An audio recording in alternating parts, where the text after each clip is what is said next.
Sa pagwa naman ni Super Typhoon Ompong sa Philippine Area of Responsibility, ginbilin sini ang mga basura bangod sa ginpakusog nga habagat. Aring balita ang aton gintutukan.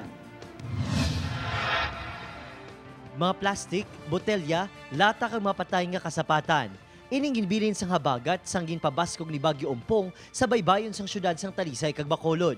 Sa barangay Banago sa Bacolod, naglinap tang basura sa panghigaron sang baybay. Sa gasaka to, te uway manamon gina balik naman sa baybay kay balik magyapon sa amon.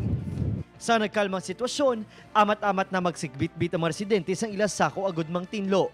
Diri obligado kaya maglimpyo ya kaong kuan kay ang problema lang din namon yung makuablas ng basura. Ay dito may stakan madatani isang basura diri galing kay ang problema ang mahakot. Maluwas sa basura, may ginanod man nga nagkalamatay ang mga kasapatan, katulad sang ini nga kuring nga nagsampay sa lugar. Kakalaguba amon mga gamit, mga pukot namon, ano na lang tang mga kuan, hasta bangka namon kakalaguba. Mabudlay sudlon ang lugar, kinahanglan mang haligid sa pika-pika, kagkawayan nga taytay agon malabot ang boundary.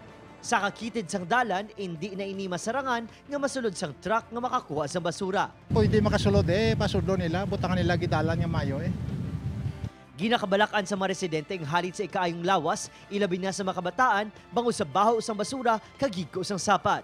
Madamong nagapuyo sa kilid sang baybay nga nangin rason naman sang pagdamo sang basura sa lugar. Ang bagyo nga pareho si Ompong ang nagapahanumdom sa mga residente ngang basura nga wala nila ginasigurado magtupa sa basurahan, ang magatupa gid balik sa ila pinaagi sa habagat kun hindi man sa ulan.